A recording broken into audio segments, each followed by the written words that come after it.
प्रदेश के उस क्षेत्र से संबंधित हूं जिसमें आज़ादी के बाद विकास का कुछ भी कार्य नहीं हुआ। बिहार में चूंकि टिकट नहीं खरीदना पड़ता है, इसलिए ये बात मत कहिए भैया। इसलिए महोदय वह ट्रेन ऊपर नीचे फुल होके आती है। तमाम ऐसे लोग थे जो सांसद के नाम से रिजर्वेशन करा के चल रहे थे, सांसद नहीं थे। और महोदय कम से कम इस प्रकार की प्रवृत्तियों पर रोक लगे। और सांसद के नाम पर गलत लोग यात्रा करते हैं और जो सांसद होता है वह व्यक्ति वंचित रह जाता है वर्ग से। यही हमारे साथ हुआ। आप भी अपनी तरफ से एक बात स्वीकृति दे करके गोरखपुर चल करके उस ओवरहेड ब्रिज का शिलान्यास अपने कर कमलों से कर दें, तो कुछ विकास के नाम पर कुछ कार्य गोरखपुर में हो जाएंगे। रेल मंत्रालय में एक प्रस्ताव आया है गोरखपुर से नई दिल्ली के लिए एक नई ट्रेन चलाने के लिए, जिससे कम से कम हम उस गुंडागिर्दी से बच सकें जो आज हम झेलते हैं। गोरखपुर, लखनऊ, कानपुर और दिल्ली, ये 4 स्टॉपेज उस ट्रेन के होंगे। मैं माननीय मंत्री जी से अनुरोध करूंगा इस ट्रेन को चलाने के लिए आप अपनी मंजूरी देंगे। सभापति महोदय, मैं सबसे पहले तो माननीय रेल मंत्री जी को बधाई देता हूं कि उन्होंने जब से रेल मंत्री बनी हैं तो निश्चित ही रेल के चाहे माल भाड़ा के क्षेत्र में रहा हो, चाहे यात्री सुविधाओं के बारे में रहा हो, कुछ सुधार हुआ है। और उसी का परिणाम है कि माल भाड़ा का जो लक्ष्य रखा गया था उसमें जो वृद्धि हुई है वह इसको दर्शाता है। और इसीलिए आज मैं माननीय रेल मंत्री के द्वारा जो अनुदान की पूरक मांगों का प्रस्ताव रखा गया है उसके समर्थन में बोलने के लिए खड़ा हुआ हूं।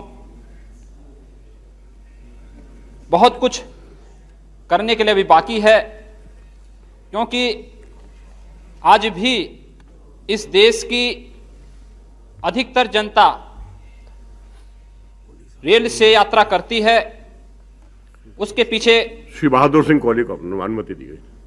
उसके पीछे चाहे किराया कम हो, चाहे सुरक्षा का मामला हो, और चाहे पर्यावरण की दृष्टि से देखा जाए, हर दृष्टि से रेल सबसे उपयुक्त यातायात का साधन है।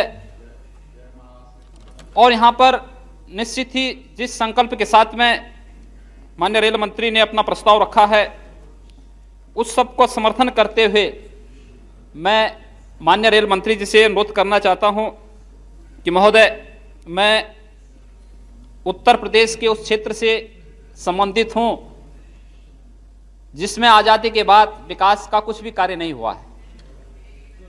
महोदय, गोरखपुर संसदीय क्षेत्र से मैं चुनकर के आता हूं और आपको आश्चर्य होगा कि पूर्वोत्तर रेलवे का कृपया संक्षेप में अपनी बात संक्षेप कर रहा हूं मैं, इसलिए तो मैं बहुत संक्षेप कर रहा हूं। मैं पूर्वोत्तर रेलवे का मुख्यालय गोरखपुर है। पूरक अनुदान से संबंधित विषय पर आइए। तो पूर्व विषय पे ही आ रहा हूं मैं, थोड़ा हल्की सी भूमिका बनाते हुए चल रहा हूं मैं। भूमिका बनाने की आवश्यकता नहीं, सीधे विषय पर आइए। वहां पर पूर्वोत्तर रेलवे का मुख्यालय होने के बाद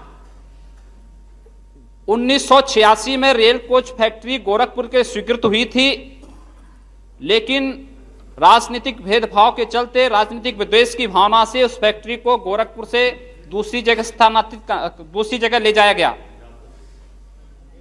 उसके बाद 1996-97 में गोरखपुर जो जोनल मुख्यालय है उसका एक भाग गोरखपुर से बिहार स्थानांतरित कर दिया गया।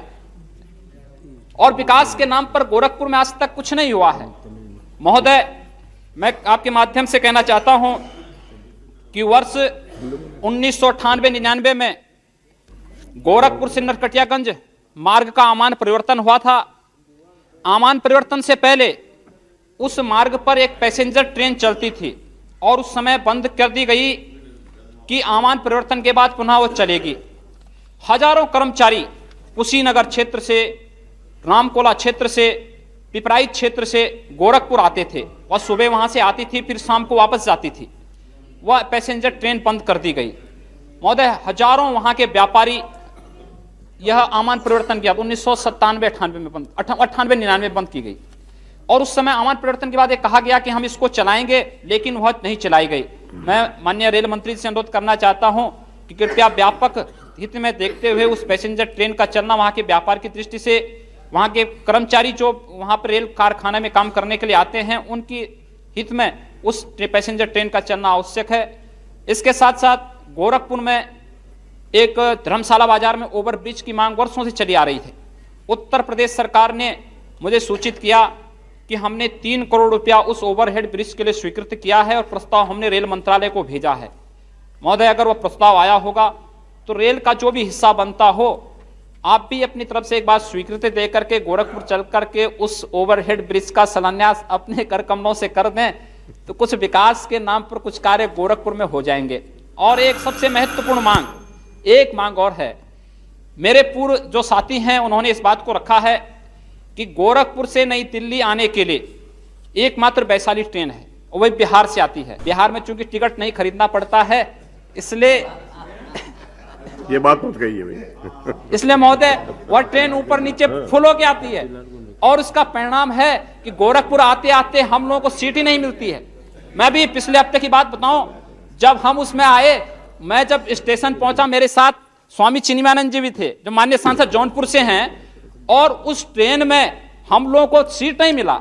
और उसके बाद वहां पर जब काफी विवाद की स्थिति पैदा हुई, बाद में चेक किया गया तो उसमें तमाम ऐसे लोग थे जो सांसद के नाम से रिजर्वेशन करा के चल रहे थे, सांसद नहीं थे। और महोदय, कम से कम इस प्रकार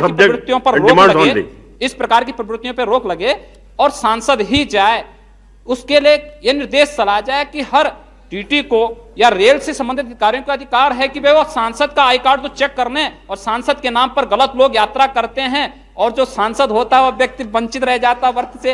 यही हमारे साथ हुआ। और वैशाली एक्सप्रेस ट्रेन के बारे में मैं माननीय मंत्री से करना चाहता हूं कि आप के बारे में एक बहुत अच्छा संदेश गया है कि आप जो है जनता की हर बात को सुनते हैं।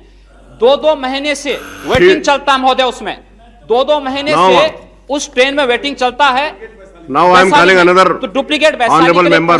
Please, रेल मंत्रालय में please conclude, please. Conclude, please. Rail मंत्रालय में एक प्रस्ताव आया है गोरखपुर से नई दिल्ली के लिए एक नई ट्रेन चलाने के लिए, जिससे कम से कम हम उस गुंडागिर्दी से बच सकें जो आज हम झेलते हैं। इसलिए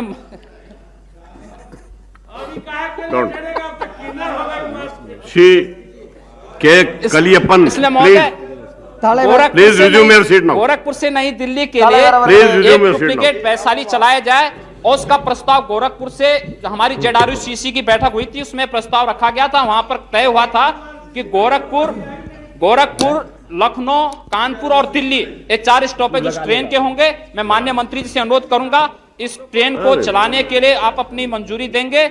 इसके साथ ही मैं पुनः आपके द्वारा जो प्रयास रेलवे के क्षेत्र में, चाहे सुरक्षा के क्षेत्र में, चाहे संरक्षा के क्षेत्र में और चाहे विकास के क्षेत्रों में हो रहा है, उसके आपको बधाई देते हुए आपके द्वारा जो अनुदान की पूरक मांगे रखी गई हैं।